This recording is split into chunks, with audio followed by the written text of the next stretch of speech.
I'm going to explain how best to optimize your hardware to work with Premiere Pro. And the first step to take when doing that is to look at the requirements on the Adobe website. So this is the adobe.com products Premiere tech specs HTML page if you want to go back there. If you look at this, you have system requirements for Windows and for Mac. And the requirements are basically the same for both platforms.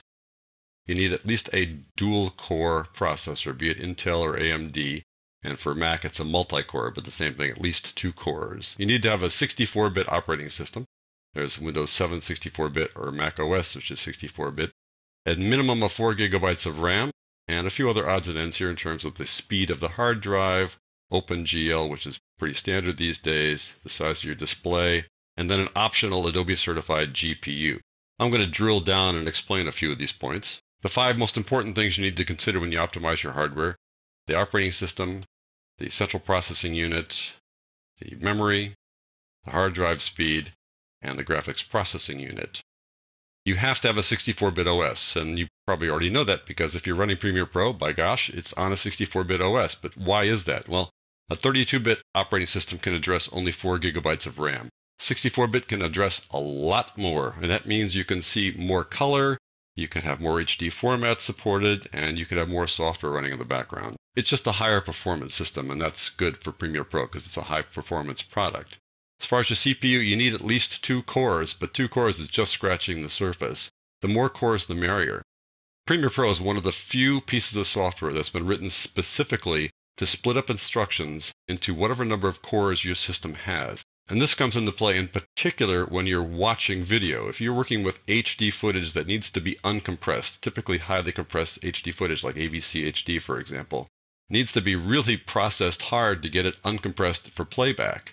And the CPU does most of that heavy lifting. So the more cores you have, the smoother that playback will be. In terms of RAM, the minimum is 4 gigabytes, but really the more RAM, the merrier. And 12 gigabytes is kind of the starting point, and 16 gigabytes is more or less the sweet spot. And the more RAM you have, the more things you can have running in the background. And if you work with production premium products from Adobe, you might have After Effects or Encore or the Adobe Media Encoder or Photoshop running in the background. That's not at all unusual for a video production workflow. And so the more RAM, the merrier. The hard drive is probably going to be your worst bottleneck.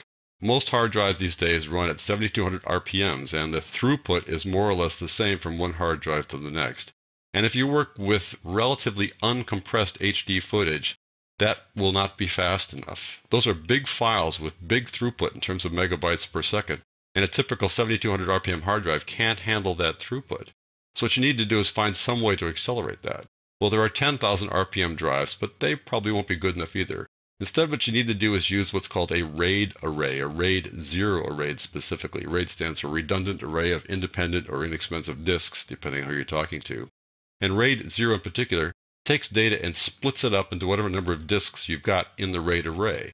So I have a RAID 0 array on my machine here with just 2 drives, 2 7,200 RPM drives, and it can handle HD footage without any problem at all. So a couple of drives of the RAID 0 controller is really the way to go in terms of avoiding bottlenecks. Finally, an Adobe certified graphics processing unit will accelerate your effects. It'll make effects play back smoothly off the timeline. Let me just show you what I mean by all of this. Here in Premiere, I've got 5 clips, this base clip, these clouds, and 4 clips running on top of that. And you see this little yellow line here. That means it'll play back smoothly with no need to create a preview file. That's because I have a graphics processing unit here on my machine, and it's going to handle the effects that were applied to these 4 clips. Now, the effect here in this case is that they were made smaller, but that is an effect, and the GPU will pick up on that and will play these guys back smoothly, even at full resolution here. Let me play this back for you. Now, depending on how you're viewing this, you might not see it as smooth. It might look a little stuttered because of just the way that the tutorial videos are made, but it's playing back smoothly on my system. And if I turn off my graphics processing unit by going to Project, Project Settings, General, and turn off my Mercury Playback Engine GPU acceleration, to say software only instead of using the hardware, I'm getting to get a message here about turning off the previews, which I don't have here because I don't need any previews, but I'll turn them off anyways. Now I get a little red line saying, okay, you got a lot of stuff piled up here, and it's not going to play back smoothly. At least that's what Premiere thinks. You notice a little yellow tip there, right there, because There's just one little spot where just that bottom clip is playing without the guys on top that have effects on them. So that little yellow spot would play back smoothly, but the rest, it would be best to make a preview file to see it play back smoothly if that's what I want to see. But I'll just play back now. We'll see what happens here. It goes for a couple seconds, and then it starts stuttering. That's a little bit of a problem there, because it really can't play it back on the fly without the help of that graphics processing unit. Now, if you don't have a graphics processing unit, you can then knock down the resolution of the screen here from full to something other than full. I'll knock it down to 1/4 here. And then that will probably play back more smoothly. You'll notice that it still looks sharp here in pause. That's one of the features. It does display sharply in pause, but when I play it, it just gets a little lower resolution. Not too bad, just a little on the fuzzy side. But it does play back smoothly, even though I don't have the GPU turned on right now. Let me go back and switch it on. I'll show you one more little thing here. Go back and look at hardware again. I'll get that message about previews being deleted. Now we're back. We got the yellow line back again, and it'll play back smoothly at 1/4, of course. I'll switch it back to full, though. And now I'm going to apply an effect on top of all of these clips. There's a new feature in Premiere Pro CS6 called an adjustment layer. It came from After Effects. We'll add an adjustment layer here. I'll just add that on top of all these guys here. I'll stretch it out a bit. It's essentially a transparent layer on which you can apply effects.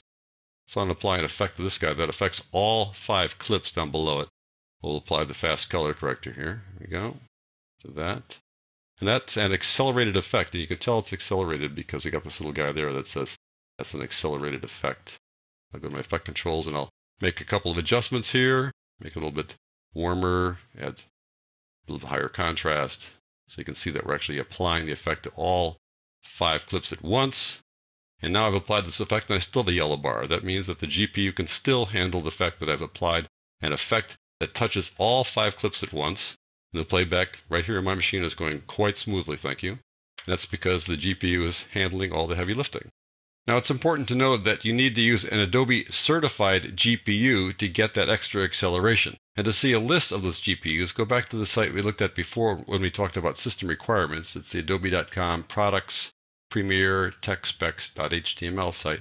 And go past the system requirements down here a little bit farther to the supported NVIDIA graphics cards for GPU acceleration. And there's the list that was active at the time I did this course. Now, this list is dynamic, so it may be updated by the time you view this course. But in any event, if you want to buy a GPU, come back to the site and make sure you get one of these certified GPUs.